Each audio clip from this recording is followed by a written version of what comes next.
Voilà, ça démarre. Alors, bonjour messieurs, dames, Bonjour. dames. Alors, vous êtes une studio mobile radio associative. Expliquez-nous ce que c'est un petit peu. Monsieur le Président. Alors, c'est qui le président? C'est vous. Alors, allez-y. Patrick. Expliquez-nous ce que c'est un petit peu. D'abord, au départ, nous sommes une fédération. D'accord. C'est une fédération de radio. Une liste d'idées arrivée jusqu'à la signature. Voilà. Je pense que nous sommes presque quand même. Voilà. Rendez-vous à l'accueil pour cette jolie balade. Il y aura du montage à faire. Ce sont les aléas du direct. Oui, voilà, allez-y. D'abord, nous sommes une fédération de radios associatives dans Ouais. la FRANA, Fédération des radios associatives de Nouvelle-Aquitaine. Nous regroupons environ une quarantaine de radios associatives de catégorie A.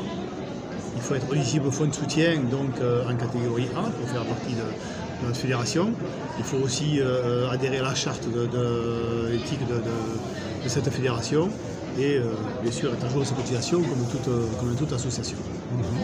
Et nous sommes ici donc au forum, au 8e forum du handicap, pour faire des enregistrements. Ça, je crois que c'est Moïse qui est d'une radio landaise et du Pays Basque aussi. Pays Basque. Oui, le siège social est dans le 40, j'ai vu. Donc c'est pour ça. D'accord. Et M. Dupont, lui, qui est président de la Fédération des radios associées du 47, donc de Lot-et-Garonne, D'accord. et qui est animateur aussi dans une radio de Lot-et-Garonne, qui s'appelle CFM Radio, pour ne pas la nommer. D'accord. Et alors, Oui, pardon. Alors, on va parler un petit peu de votre radio dans le Pays Basque. Qu'est-ce qu'elle fait de beau, cette radio dans le Pays Basque? Elle diffuse donc, de la musique. Et c'est une radio donc, locale chrétienne aussi. Donc ça diffuse des méditations sur le sens de la vie, sur le message de Jésus et comment il peut porter la paix. Voilà. Ah d'accord. Donc il y a aussi une radio ici à Bordeaux qui s'appelle Radio... il y a une radio chrétienne aussi à Bordeaux. Comment ça s'appelle? RCF. Voilà, RCF. C'est un petit peu pareil qu'eux. Oui, voilà, c'est un peu pareil. Alors après, on n'a pas exactement les mêmes points de vue sur tout, mais grosso modo, c'est un peu pareil. Non, une radio protestante, c'est un peu différente chez RCF. Alors, vous me tendez la perche sur quelque chose qui est intéressant. Vous m'avez tendu la perche sans le vouloir. C'est que j'ai bien écouté le message qu'a porté à l'hommage qui a été rendu à Jacques Chirac de son décès. Et j'ai trouvé que le cardinal, je ne sais pas trop, il a parlé de choses qui a un peu interpellé les politiques à travers son message. J'ai trouvé ça formidable. Et il leur a dit, bon voilà, il faut être proche du citoyen, vous êtes un petit peu arrivé au pouvoir, vous voulez le pouvoir, et aussi il faut savoir donner et partager, et un petit peu il a donné un message vis-à-vis des Gilets jaunes, et voilà, bon, moi j'ai trouvé ça, cette chose formidable. Alors vous êtes plutôt une radio chrétienne, si je puis dire. Oui, après, c'est un peu comme ce forum Nouvelle Handicap, Handicap à l'Aquitaine, le but c'est de donner la voix à tous, donc c'est pour ça qu'on fait des enregistrements, c'est pour ça qu'on a un studio mobile. Et les différentes associations, les différents organismes donc, qui participent à ce forum viennent et puis ils se présentent ce qu'ils font, présentent les initiatives. Et c'est vrai que là, dans la journée, on a entendu plein de belles initiatives pour accueillir tout public dans des établissements de sport, de loisirs, de culture, un peu tout. Et c'est vrai que c'était très intéressant de pouvoir vivre ça ensemble en tant que fédération de radio. C'est notre but, bien sûr, à toutes les radios associatives, Oui. beaucoup de radios d'ailleurs, c'est de donner la parole à tout le monde. Et ce studio mobile se déplace un peu partout ou c'est exceptionnel quand vous êtes dans Nous avons une manifestation, nous avons installé effectivement ce studio à demande bien sûr des amateurs, des partenaires.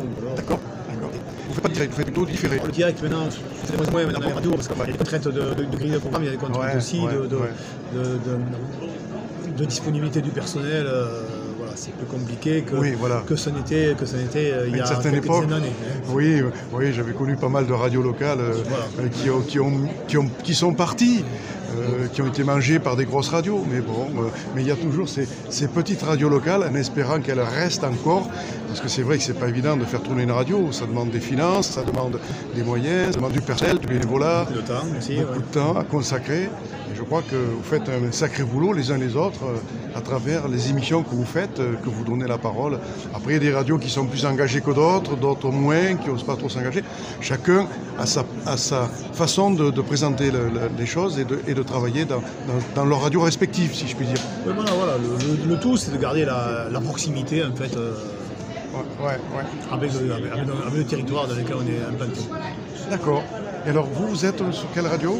Alors, je suis la même radio que monsieur, c'est-à-dire que les moustaches blanches rappellent quelque part qu'on fait partie des derniers dinosaures. Oui. Voilà, qui ont eu l'idée finalement de conserver, d'abord et avant tout, je crois, et de défendre surtout, un état d'esprit. Ouais. Celui que l'on ne retrouve peut-être plus dans les autres radios, où seule la publicité est présente et la musique en suivant. Voilà. Qui sont aussi un moyen pour essayer de rentrer des finances pour le fonctionnement de ces radios.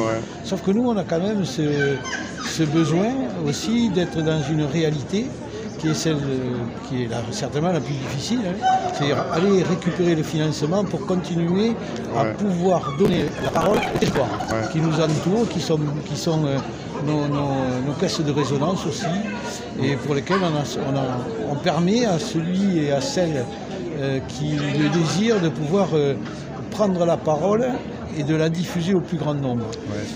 Juste pour la petite histoire, les radios ciblées du groupe A représentent sur le plan national à peu près 9 à 10% de taux d'écoute.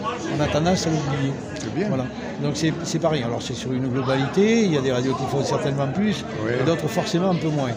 Mais ces chiffres-là sont intéressants parce que ça note quelque chose de très fort.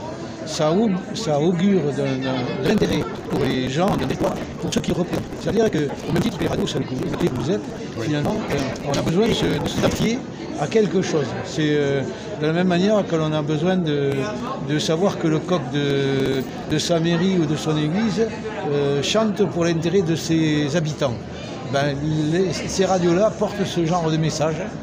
Et quand on travaille et quand l'on est bénévole comme on est là, beaucoup, il ne faut pas oublier, parce que cette fédération où les radios qui sont gérées sont gérées obligatoirement d'abord par des bénévoles, tous.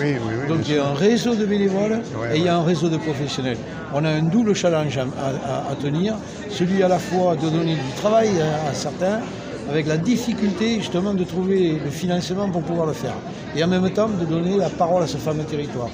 C'est dommage parce que toutes les radios qui sont présentes à la fédération, on peut dire sur le plan national, ont cette difficulté majeure qui n'est absolument pas reconnue ni retenue par les instances régionales, et ça c'est un grand regret, parce que ça ferait du travail supplémentaire, ça me semble assez anormal que dans un territoire aussi important que la nouvelle région Aquitaine, alors là je vais jeter un caillou dans la mare, l'on ne puisse pas, nous, région ou plutôt territoire radiophonique, donner l'information qui se passe au sein même de la délégation et de la région politique.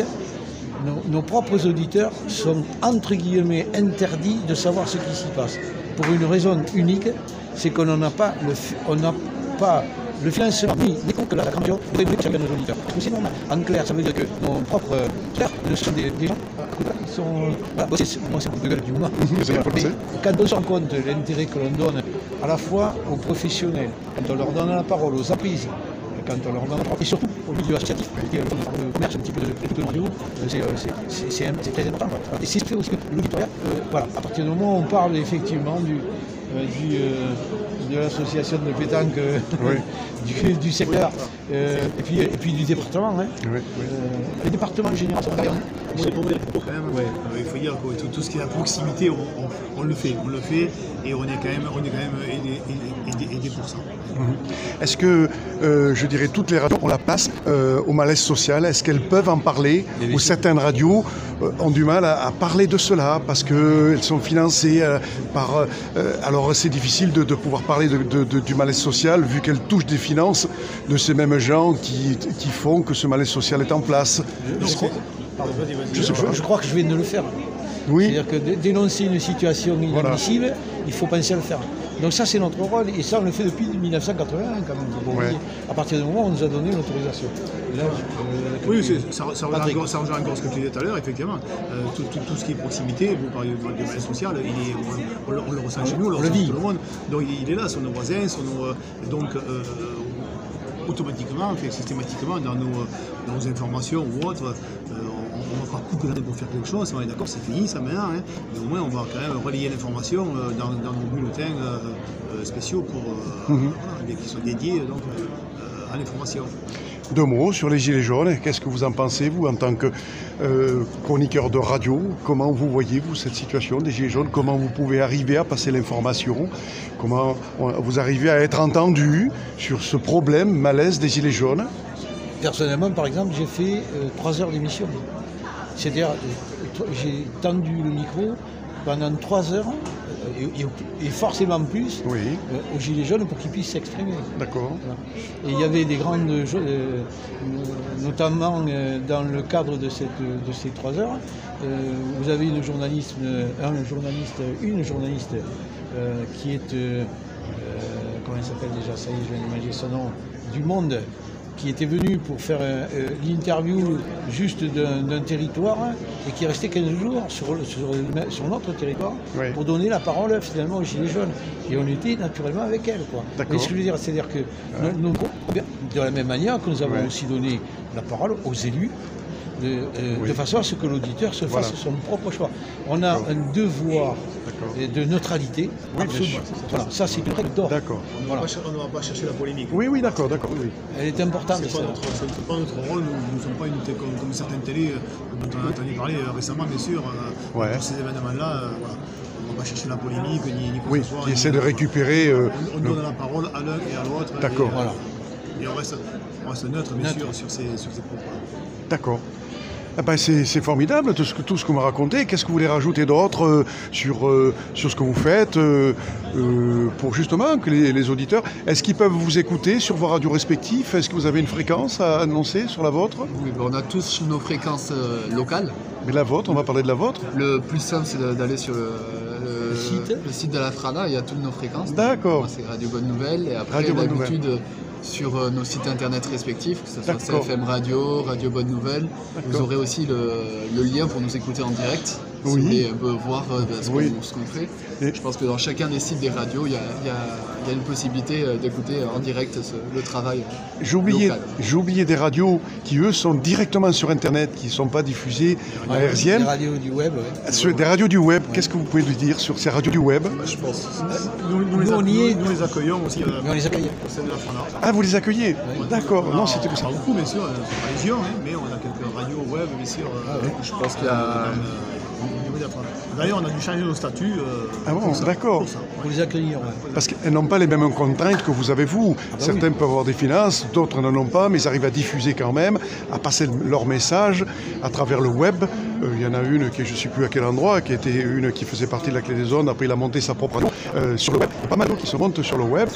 Et ça, je pense qu'il va falloir peut-être les associer, puis peut-être les ramener. Alors, une seule question. Oui, pardon. Souvent, les radios web, ce sont des radios qui sont en attente de fréquences hertziennes. Il y en a qui ne peuvent pas les avoir. Il y en a qui ne peuvent pas les avoir, mais qui persistent. Oui, qui persistent. Est-ce que ça serait pas sympa de faire un forum de toutes les radios? Ça a été fait déjà. Ah, ça a été déjà fait? Ah, c'est super. D'accord. Donc, il y a des forums qui se font, toutes les associations viennent dans ce forum et présentent leur radio. Oui, pas tout à fait comme ça, mais...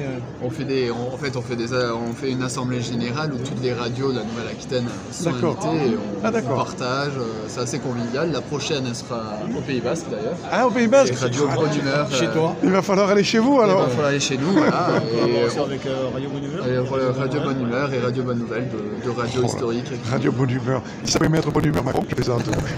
Un peu d'humour. Ça nous met de bonne humeur, ça me met de bonne humeur de vous avoir rencontré. Je faisais un petit tour. Alors, j'ai pas pris tout le gros matériel parce que j'ai dit bon, ça doit être... Et puis là, j'ai dit tiens, je vais faire un petit direct pour parler des associations, puis pour parler de vous. On est tout petits, nous, on est tout petits, mais on a un grand cœur. Voilà, on est tout petits, on a un grand cœur. Et on essaie de donner la parole, de vous donner la parole, de ne pas parler à votre place. Et ça nous fait plaisir de vous parler. Qu'est-ce que vous voulez rajouter sur ce direct? Puisque vous dites on est tout petit, vous savez, nous aussi, on a commencé très petit, mais on est resté petit aussi. C'est pour ça qu'on est encore là, d'ailleurs. D'accord. 35 ans, 37 ans plus tard. 37 ans. Nous sommes encore là. 38 même. 38. Nous sommes encore là et je crois que c'est grâce justement parce qu'on n'a pas voulu trop grossir. Alors au 38e, il va falloir sortir le gâteau d'anniversaire. Au 40e, oui, bien sûr. Oui. Un dernier chiffre quand même, parce que sur le plan national, c'est très important. C'est 680 radios sur le plan national, comme les nôtres. Ah, c'est bien. Et oui, donc c'est pas rien. Ça veut dire que de la plus petite radio parce que de mémoire, ça c'est pas grave. C'est celle qui est à l'île de la Réunion, sur un îlet où il y a 200 personnes, ils sont 70 à faire partie de la radio. C'est pas mal, hein? Oui, et ils n'ont que ce petit bassin de 200 auditeurs. Ah ouais? C'est étonnant. Voilà, à des radios qui aujourd'hui ont de l'importance, c'est aussi un bassin d'emploi très important. Alors les chiffres exacts en termes d'emploi, je ne les ai plus. Je pense que c'est 4 ou 5 000 emplois sur 680 radios, c'est pas rien. Sans parler évidemment du maillage bénévole que représente ces radios. Vous comptez à peu près en moyenne une trentaine de bénévoles par radio. Si vous multipliez par 680, voilà ce que ça donne. C'est pas mal. Voilà, donc c'est pas rien. Et ça prouve qu'il y a encore des gens qui écoutent la radio. Ils sont contents, comme je vous le disais tout à l'heure, de se retrouver derrière un fanion ou une antenne de radiophonie. C'est leur radio. Voilà, c'est leur petit. Et puis il y en a, c'est leur petit bébé qu'ils ont construit, ils sont heureux de l'avoir. Alors c'est vrai que quand il va falloir le lâcher, ça va être dur. C'est compliqué. Ça va être difficile, vous allez rester jusqu'à la fin, quoi, un petit peu.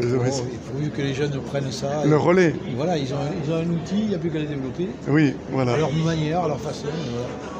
Nous, on a ouvert la porte et il s'est développé. D'accord.